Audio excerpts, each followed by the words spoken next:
जय माता दी भक्तों, जय माता दी, जय मां अमदान वाली, जय मां पटियाले वाली, जय मां कलकत्ते वाली, जय मां भद्रकाली, जय मां शेरा वाली, जय बाबा बालकनाथ, जय पीरां दी, जय गुरुदेव, जय गुरुदेव। माता रानी की असीम कृपा से आप सब खुश होंगे, आप सबका जीवन मंगलमय होगा, आप सबकी माँ रानी झोलियाँ खुशियों से भरे, आप सबके बिगड़े काम बनाए, माँ रानी आप सबको खुशहाली का जीवन दे, सबके अंग संग रहे माता रानी, सब पर अपना रंग चढ़ाए। जय जयकार माँ रानी की, जय जयकार माँ रानी के बच्चों की, जय जयकार माँ की संगत की।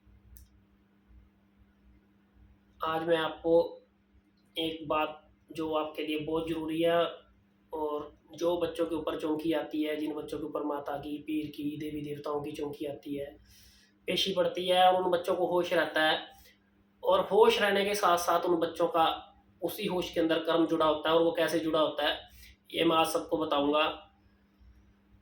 और जो जो भी मेरी वीडियो को सुनेंगे, जो जो भी मेरी इस बात को सुनेंगे, जो इस बात से सहमत हो, वो जरूर एक बार वीडियो के अंदर कमेंट करके लिखना कि क्या ये बात बिल्कुल सही है, क्या ये बात बिल्कुल सच पर आधारित है। तो आपने इस चीज़ को जरूर सुनने के बाद एक बार लिखना है कमेंट में, और आप बताना कि ये बात सच है या नहीं। क्योंकि जब जो बच्चों पर चौंकी आती है, जो बच्चे चौंकी लगाते हैं, जो बच्चे संगत देखते हैं, जो बच्चे भक्ताई के अंदर हैं, जो भी भक्त इन काम को करते हैं, चाहे वो कितना भी बड़ा भक्त हो, या फिर कितनी भी बड़ी चौंकी लगाता हो, या फिर कितनी भी छोटी चौंकी लगाता हो, उससे कोई मतलब नहीं होता। बस ये देखो कि वो काम क्या कर रहा है। क्योंकि ये चौंकी के अंदर होश का रहना, होश इस क्यों रहता है, मतलब होश कई कारणों से रहता है, लेकिन उसमें से एक कारण अहम है भी, होश क्यों रहता है। ये जो होश रहता है ये अपने कर्म से जुड़ा है। इस होश के कारण हम अपने अच्छे और बुरे कर्म को बनाते हैं, ठीक है। क्योंकि ये जो चौंकी के अंदर होश रहता है, इसमें अच्छे और बुरे कर्म को कैसे बनाया जाता है, यही मैं आज आप सबको बताऊंगा इस वीडियो के माध्यम से। इससे पहले जो भी इस चैनल पर नए हैं वो इस चैनल को सब्सक्राइब करें, लाइक करें, शेयर करें, और ज़्यादा से ज़्यादा शेयर करें, ताकि हर व्यक्ति के पास, हर भक्त के पास ये बात पहुँचे, और हर भक्त को इस बात का एहसास हो कि ये बात आपके कर्म से कैसे जुड़ी है। ये बात सच में जिसको होश रहता है ना, हर बच्चे को, जिनको भी देवी देवताओं की चौंकी आती है, पेशी आती है, और जो बच्चे संगत देख रहे हैं उनको होश रहता है, और वो होश आपके कर्म से जुड़ा है। कर्म से कैसे जुड़ा है मान लो। अब मैं आपको बता रहा हूँ, मानने वाली भी क्या बात है, ये बात सच में असलत है। और ये बात मैंने कहाँ रियलाइज करी थी, मैं पटियाला मंदिर के अंदर था, और कैसे रियलाइज करी थी मैं आपको बता रहा हूँ। ये बात उस समय खुद मुझे माँ ने रियलाइज कराई, खुद माता रानी ने ये एहसास कराया भी, ये देखो भाई ये क्या कर रही है यहाँ बैठकर। कोई भक्त थी, भक्त चौंकी दे रही थी वहां बैठ के, उसके आसपास 5-6 जने संगत के रूप में बैठे थे, वो संगत थी उसकी। और वो चौंकी देते हुए माता से एक बच्चा फरियाद लगा रहा है, या पीछे से ही बात चल के गई होगी कि उसकी नौकरी नहीं बन रही है, या उसके पास नौकरी नहीं है, वो 8-10 साल से बिना नौकरी के था, मतलब धक्के खा रहा है, तो वो नौकरी के लिए ट्राई कर रहा है और उसकी नौकरी लग नहीं पा रही है। और वहाँ ये बात चल रही थी कि वो बहुत तंग है, ठीक है, और वो बच्चा बहुत तंग है, उसके पास सहारा नहीं है किसी प्रकार का। वो कह रहा था माँ में भी मैं नौकरी से बड़ा वो हूँ, और मुझे बहुत ज़्यादा परेशानी हो रही है नौकरी की। अब उस चौंकी के अंदर एक सामने एक भक्त बैठी है, जो चौंकी के अंदर थी, वो चौंकी के अंदर है, वो माँ की पेशी के अंदर है। लेकिन ये भी बात याद रखना कि माँ पेशी के अंदर आती जरूर है, लेकिन माँ कुछ समय के लिए आती है, जो उस समय में इसलिए आती है, जो भक्त का कार्य रुका होता है उस कार्य को पूरा करने के लिए वो शक्ति स्वयं आती है, और कार्य को पूरा करने के बाद वो शक्ति स्वयं से लौट जाती है। लेकिन वो शक्ति तभी आएगी जब भूत प्रेत जिन जिनात पिशाच जो भी लगा के चलो, जो भी नेगेटिविटी गंदी से गंदी होगी, अगर किसी बच्चों के ऊपर माँ की रहमत है और वो चीज आकर अकड़ रही है, या वो जाने का नाम नहीं ले रही है, या वो बोल रही है कि मैं नहीं जाता, तो उस टाइम पे माता उसके जो असर होता है ना, उसको कम करने के लिए धीरे धीरे करके हमेशा चीज कटती है। जब उसके असर को कम करने के लिए माँ आती है, कई बच्चों पर तो एक ही दम से कृपा कर जाती है और चीज तुरंत बिछड़ जाती है। तो उस असर को कम करने के लिए माँ से देव हाजिर होती है, और माँ आती है, और माँ आकर उस वचन को करके जाती है। और या फिर तब आएगी जब बच्चा बहुत ज्यादा परेशान होगा, और वो माँ से ही चार बातें करना चाहता होगा, और उस समय पे माँ पूरी तरंगों के साथ आएगी और बच्चे को मान लो एक वचन देकर चली जाएगी कि जा तेरी नौकरी बन जाएगी, कोई नहीं तेरा कर्म खुलेगा, ठीक है भाई तू भक्ति रस के अंदर जा, तेरा कर्म खुलेगा। लेकिन जब वो माँ वचन देकर चली जाती है, और उस बच्चों के ऊपर वो नशा रहता है, जब वो माँ चली जाती है तो वो बच्चे उसी भाव के अंदर रहते हैं, उस नशे के अंदर रहते हैं, वो भक्त उस नशे के अंदर, उस भाव के अंदर रहते हैं, और फिर वही भक्त अपना कर्म बनाते हैं। माँ तो चली जाती है, माँ होश इसलिए छोड़कर जाती है कि अब ये अपने कर्म को निर्धारित करेगा कि ये सच का रास्ता पकड़ेगा या झूठ का रास्ता पकड़ेगा। शक्ति आपको वहां भी फंसा रही है, आपके साथ छल कर रही है, लेकिन आपको समझना चाहिए वो शक्ति हमारे साथ छल क्यों कर रही है। वो छल इसलिए कर रही है वो, क्योंकि आपका सदमार्ग ढूंढना चाहती है भी आप किस मार्ग पे चलोगे उस समय पे, कि आप माँ को किस नजरों से देखते हो। अब वो बच्चा इतना परेशान है और उसको कह रही है वो शक्ति, मतलब जो वो भक्त बैठा है उस शक्ति के माध्यम से बोल रहा है अपनी तरफ से, वो बच्चे के लिए तो वो शक्ति है। अब वो बोल रहा है कि देख, जैसे ही तेरी पहली सैलरी आएगी तो माँ को क्या देगा, तुझे पहली सैलरी माँ को देनी पड़ेगी। अगर माँ कोई काम करती है तो माँ तो उसके बदले में लेगी। और वो बच्चा हाथ जोड़ के कह रहा है माँ हाँ मैं दे दूंगा। तो आप खुद सोचो, जो बच्चा 8-10 साल से नौकरी के लिए भटक रहा है, जो दाने दाने के लिए मोहताज है, जब वो नौकरी बनेगी और उस घर के अंदर पहली तनख्वाह या पहली सैलरी अगर किसी के वचनों से आती है, ठीक है, अगर किसी के वचनों से आती है तो ये भी बात याद रखना, माँ को सैलरी की आवश्यकता नहीं है, माँ को तनख्वाह नहीं चाहिए। वो उस बच्चे का बोला हुआ कर्म माँ देख रही है कि वो तो अपनी मर्जी से बोल रहा है, और वो सामने वाला क्या देख रहा है, ये माँ ही बोल रही है।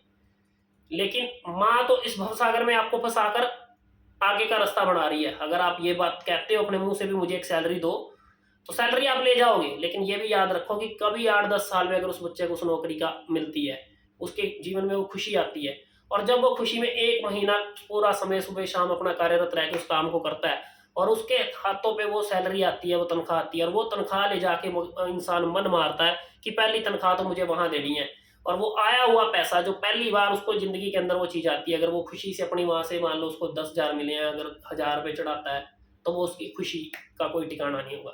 अगर आपने पहली तनख्वाह मांगी है, उसको 10,000 मिलते हैं और वो 10 के 10 चढ़ा जाता है, और वो फिर नौकरी होते हुए भी 1 महीने के लिए उसी अन्न दाने के लिए मोहताज रहता है, तो वो तो दे देगा क्योंकि उसे पता है कि माँ ने मांगे हैं। लेकिन पीछे माँ को पता है कि मैंने नहीं मांगे, इसने अपनी होशो हवास में इस बच्चे से ये पैसा मांगा है, और इसने अपने लिए मांगा है, ना कि इसने मेरे लिए मांगा है। ठीक है, माँ ये नहीं कहती कि मत कमाओ, कमाओ, लेकिन माँ ये भी कहती है कि वो कर्म के अनुसार हो, कमा लो इस गद्दी पे रहकर, लेकिन वो कैसे कमाना वो भी माँ बताकर चलती है। अब कोई गरीब है तो उससे आप ऐसे मांग रहे हो तो वो तो फिर मरोगे ना, कुछ रहेगा थोड़ी। अब वो मान लो आपका कर्म निर्धारित कर रही है, आपने वो कर्म जगाते हुए आपने वो चीज मांग ली और आपने वो चीज ले ली, और आपने यही बात कह दी ये तो माँ को चाहिए है ना, और चौंकी में भी बोल रहे हो आप कि माँ को क्या देगा, तो माँ को हम देने वाले हैं कौन भाई? और माँ क्यों मांगेगी? माँ को जरूरत क्या सैलरी की? माँ क्या सैलरी का लेके करेगी? माता पे तो दुनिया वैसे ही दुनिया जहान का चढ़ा हुआ चढ़ा रही है। माता तो हर कण कण में विराजमान है, और माता तो सबकी झोलियां भरती है, ना कि माता किसी से मांगती है। तो ये इंसान होशोवास के अंदर, जैसे कोई कह देता है ना भाई ये काम मैं करने जा रहा हूँ, और एक एग्रीमेंट साइन करता है कि उसमें लिखा होता है कि मैं ये होशोवास में करने जा रहा हूँ, भी मेरे पास किसी प्रकार का दबाव नहीं है, कुछ नहीं है, और ये मैं काम करने जा रहा हूँ, तो ऐसे ही उस समय पर चौंकी आपको होश रख के चलती है कि कल को आप इस चीज से मुकर ना सको कि वो होशोवास के अंदर वो बात आपने बोली थी। क्योंकि बोलने के बाद भी आपको वो सारी बात याद होती है, और आपका मन मंदिर उस टाइम पे काम कर रहा होता है, और आपको बोलने से पहले पता होता है कि मैं ये बात बोलने जा रहा हूँ। अगर आप चाहो तो वो बात ना भी बोलो ना, तो वो बात चलेगी, आपको पता है कि ये बात मैं नहीं बोलूंगा तो तब बात है, लेकिन वो बात आप जानबूझ के बोलते हो अगले को। कोई घर टूट रहा होता है तो बोलते हो घर जुड़ जाएगा, माई आती है, माई बोलती है घर जुड़ेगा, माँ इतना आदेश करके चली जाती है, उसके बाद जब बच्चे पे वो नशा छोड़ती है फिर माँ उसके बाद कर्म देखती है, घर जुड़ेगा, मुझे माँ की पंजेब बेचनी है ना, मुझे माँ के लिए इतने पैसे चाहिए, मुझे माँ की अंगूठी चाहिए सोने की, बोलती है दुनिया। लेकिन वहां पे भी वो कर्म निश्चित है। वो घर जुड़ गया बाई चांस, सुनो, अगर कोई बच्चा उजड़ रहा है, अगर वो गुड़िया उजड़ रही है, वो घर जुड़ गया, और वो उजड़ने के बाद वो गुड़िया वहां पहुंच जाती है, सपोज करो वो गुड़िया पहुंच जाती है, और उसका परिवार आगे एग्री नहीं करता उन पैसों के लिए, और वो गुड़िया कैसे भी करके उनसे चोरी छुप के वो कोई अपना सामान बेचेगी या कोई चीज बेचेगी, और चीज को बेच के वो आपका जो निर्धारित की हुई चीजें हैं वो लेकर आपके दरबार पहुंचेगी और आपको वो दे देगी। सोचो, दे देगी? क्या माँ कभी चाहेगी कि कोई अपनी चीज, कोई अपनी वस्तु बेच के कोई आपको कोई चीज ला के दे? माता कभी नहीं चाहेगी। यहां पे भी आपने अपना कर्म निर्धारित किया अच्छे और बुरे का।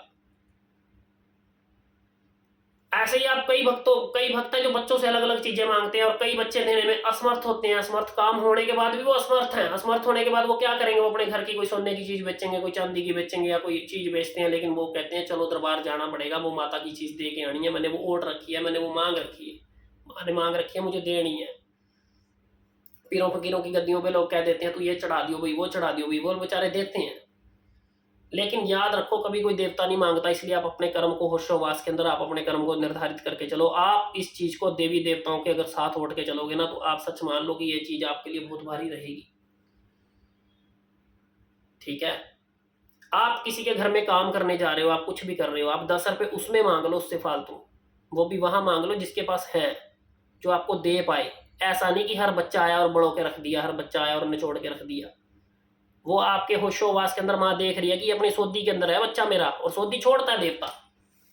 सोदी छोड़ता है, वो सोदी इसलिए छोड़ता है, तब सोदी नहीं होती है जब देवता खुद काम करने आता है। उस टाइम पे आपको फुल नशा होगा, उस टाइम भी दिमाग काम करता है लेकिन नशा फुल होगा। नशा उस टाइम पे मालिक के साथ आपका कर्म जुड़ा होगा। वो एक नशा ये जब होगा, आपकी आंखें भी नशीली हो जाएंगी उस टाइम पे, आपकी आंखों को भी मतलब एक अलग ही नशा कि आपने पता नहीं ऐसा क्या कर रखा है। लेकिन जब वो लौटता है ना नशा वापस, तो वो आपको कुछ टाइम के लिए वो भी चीज छोड़ के जाता है कि मैं देखती हूँ भाई अगला कार्य ये क्या करके दिखाता है। तो इसलिए याद रखो, ये सोधी इसीलिए रहती है, इसके साथ आपका कर्म जुड़ा हुआ है कि आप अच्छा करते हो या बुरा करते हो, आप कौन सा मार्ग चुनते हो। जब वो आप गलत मार्ग चुन के चलते हो ना, तो वो धीरे धीरे धीरे धीरे करते वो शक्ति घटनी शुरू हो जाती है। वो जो आप इच्छा देते हो, वो जो आप कर्म देते हो, मैंने ऐसी कई गतियां देख चुका हूं मैं। जो समय ऐसा रहता है लेकिन आने वाले समय में 6 महीने में, 8 महीने में, 1 साल में वो फिर पुच्छा कम होनी शुरू हो जाती है, वो पैरा दबना शुरू हो जाता है। वो इसलिए दबता चला जाता है कि वो इंसान उस श्रेणी के अंदर पहुंच जाता है। वो मालिक अपना कर्म दिखा रही है, महारानी अपना कर्म दिखा रही है, पर उसके समझ से बाहर है बच्चे की, क्योंकि उस टाइम पे वो बच्चे को नोट आते दिखाई देते हैं, वो चीजें आती दिखाई देती हैं, वो सब कुछ देखता है कि ये चीज मेरे पास पहुंच रही है। लेकिन उसका मांगने का वहां तरीका बिल्कुल गलत होता है, जब देवता उसको होश छोड़कर जाता है और सामने वाला यही सोच रहा है कि वो मेरा देवता है, वो मेरी माँ है जो मांग रही है। ये नहीं पता कि उस बच्चे पर होशोवास के अंदर माँ ने उसे छोड़ दिया तो थोड़ी देर के लिए, कि उसका कर्म बनाने के लिए। याद रखो, वो होश कर्म बनाने के लिए होता है। अगर वहां पे आप अपना कर्म गवाते हो तो आप हमेशा ही अपने मार्ग से गिरते हो।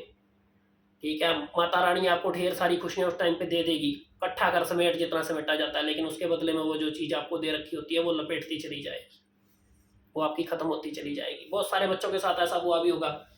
ये बात सच मानना, शायद किसी को ये बात पिंच भी हो, लेकिन उसके लिए माफी चाहूंगा। लेकिन ये भी बात याद रखना कि ये बातें सच में ही सच्चाई के साथ अवगत कराने वाली बातें हैं। बाकी आपकी मर्जी है, आपकी मौज है भक्तों की, आप जैसे भी हो आप अपने काम को करते रहो फिर। क्योंकि समय आने पे जब ये शक्ति दिखाती है तो यही कर्म दिखाती है। शक्ति हमेशा सोधी रखती है, सोधी इसलिए रखती है कि हम अपना मार्ग चुन सकें, हम किसी को गलत दिशा मत दिखाएं, हम किसी से गलत वो चीज ना ले, ताकि जिससे शक्ति आपको जो परीक्षा के माध्यम पर उतार के आई है, जो आपकी परीक्षा लेना चाहती है, क्योंकि वो तो छल के अंदर घेरेगी आपको, क्योंकि वो तो चाहेगी कि आप ऐसा कर्म करो कि आपको पता लगे कि आप ऐसे कर्म के हो। लेकिन जो उन कर्मों को जीत कर आगे निकलता है ना, उसके साथ शक्ति सदैव कार्यरत रहती है। ठीक है, उससे बड़े बड़े तसीहे देती है, बड़ी बड़ी दिक्कतें आती हैं उसकी जिंदगी के अंदर, लेकिन अगर वो पार करता जाता है ना, तो माता रानी उसको कहीं ना कहीं संसार में फिर एक दर्जा भी देती है सब। ठीक है, तो ये बात मेरी जिसको भी मतलब समझ में आए वो एक बार कमेंट करना, क्या ये बात सही है या गलत है, इस चीज़ के बारे में आप जरूर बताना। माता रानी आप सबको खुश रखे, खुशहाल रखे। माता रानी आपकी ज़िंदगी में खुशियाँ ही खुशियाँ भर दे। माता रानी सब पर ही अपने रंग चढ़ाए। और जिन बच्चों को भी शुद्धि रहती है तो वो हाथ जोड़ के विनती है कि वो बच्चे ऐसा कर्म ना करें, ऐसा भक्त वो कर्म ना करें, ताकि आने वाले समय में सब बच्चों का भला हो सके। ठीक है, देने वाले को ये भी आप बोल सकते हो कि अगर आपको सैलरी मिलेगी तो अपने माँ को खुश करना है, तो अगर उसको 50,000 मिलेंगे तो वो 5,000 जरूर आपके दरबार में लगा के जाएगा, 10 भी लगा जाएगा अपनी मौज से। लेकिन अगर आप उसको कहो ना कि 50 मिलेंगे, 50 मुझे दे जा, तो वहां पे आप अपने कर्म के मार्ग से हट जाते हो। ठीक है, इसलिए सोच समझ कर वो बातें बोले, ये बातें बहुत जरूरी है भक्ति लाइन के अंदर। ठीक है, माता रानी के सब भक्तों को राम राम, जय माता दी, जय महाकाली, जय माँ मदान वाली, जय माँ पटियाले वाली, जय माँ कलकत्ते वाली, जय माँ भद्रकाली, जय माँ शेरा वाली, जय बाबा बालकनाथ, जय पीरा दी, जय गुरुदेव, जय गुरुदेव, जय गुरुदेव।